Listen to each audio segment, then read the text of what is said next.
Assalamualaikum warahmatullahi wabarakatuh. Alhamdulillah hamdan katsiran thayyiban mubarakan fih, amma ba'd. Sini saya bercerita tentang cerita Islami yang berjudulkan Tidak Berputus Asa dari Rahmat Allah Subhanahu wa taala. Jauh sebelum diutusnya Nabi Shallallahu Alaihi Wasallam, ada seseorang yang kejahatan prestasinya itu luar biasa. Dia pernah membunuh 99 orang tanpa alasan yang benar. Namun demikian, tiba-tiba ada di hatinya untuk bertaubat.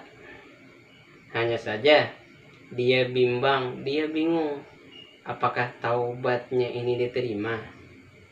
Ketika itu orang-orang sekitarnya menyarankan agar dia menemui seorang rahib atau pendeta untuk menanyakan hal itu. Ketika tiba di tempat kediaman sang rahib itu tadi, ia pun menceritakan kegundahan hatinya dan keinginannya untuk bertaubat kepada Allah.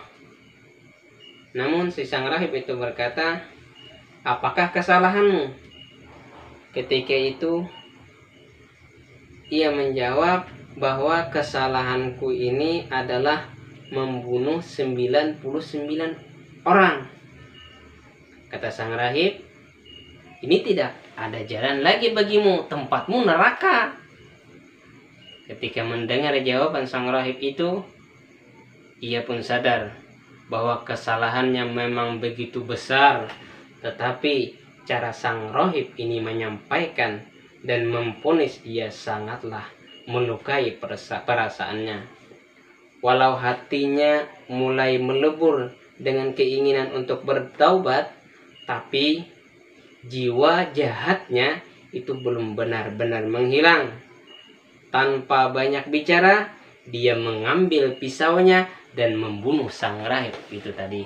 Genap sudah 100 nyawa sudah tak bersalah yang melayang di tangannya.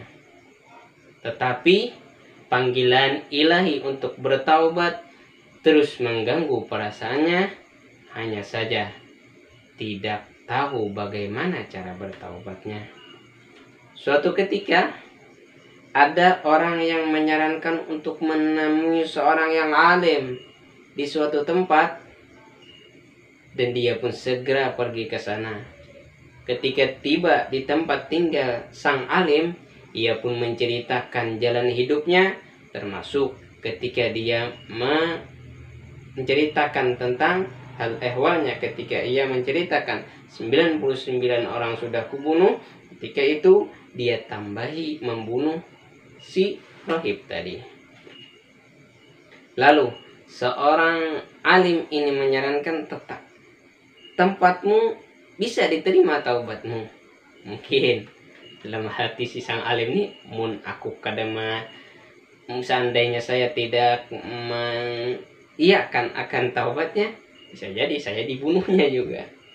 Dan mungkin seorang alim ini seorang yang alim, betul-betul alim, dia mengerti bahwa perasaan seorang ini ingin betul-betul bertaubat kepada Allah Subhanahu wa taala.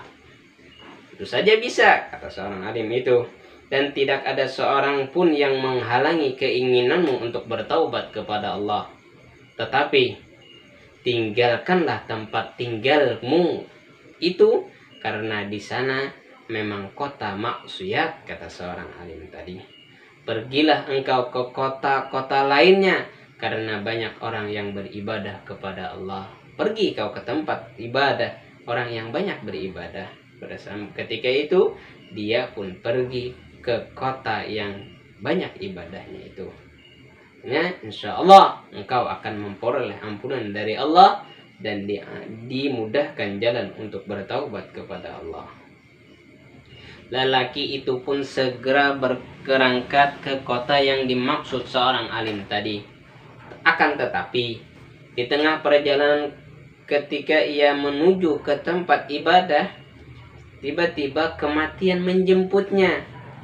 Datanglah 2 orang menjemput seorang laki-laki itu untuk membawanya ke suatu tempat yang mana tempat itu dinamakan alam kematian.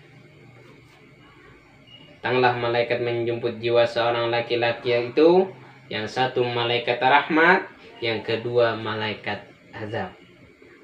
Dua malaikat itu bertengkar, masing-masing merasakan berhak. Ini adalah jiwa seorang laki-laki, ini milikku, kata seorang malaikat azab. Kata malaikat rahmat, enggak, ia telah berjalan menuju ke jalan Allah, dia mau bertobat kepada Allah, ini adalah milikku, kata sang penerima rahmat. Malaikat azab berkata, ia tidak pernah berbuat kebaikan sama sekali, justru kejahatannya yang bertumpuk-tumpuk. Ketika itu mereka berdua ini terus berargumen, sampai akhirnya Allah Subhanahu wa ta'ala mengutus malaikat yang ketiga dalam bentuk manusia yang menjadi hakim. Bagi keduanya, setelah masing-masing menjauhkan pendapatnya, ia berkata, ukurlah jarak dua kota itu dari tempat kematiannya ini, mana yang lebih dekat dan mana yang termasuk daripada golongannya.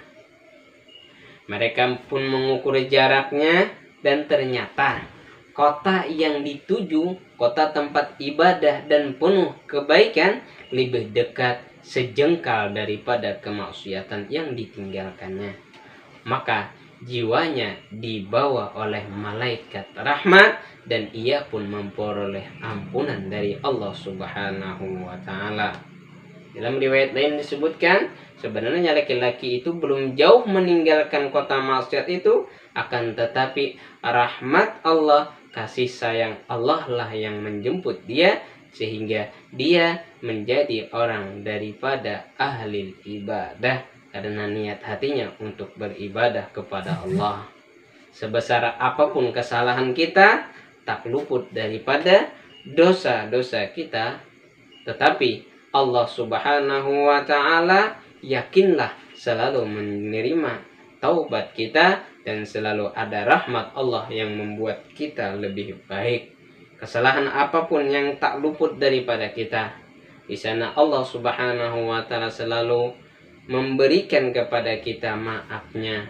Dosa sebesar apapun, jika seorang hamba mengikutinya dan bertaubat kepada Allah, niscaya Allah Subhanahu wa ta'ala akan mengampuninya.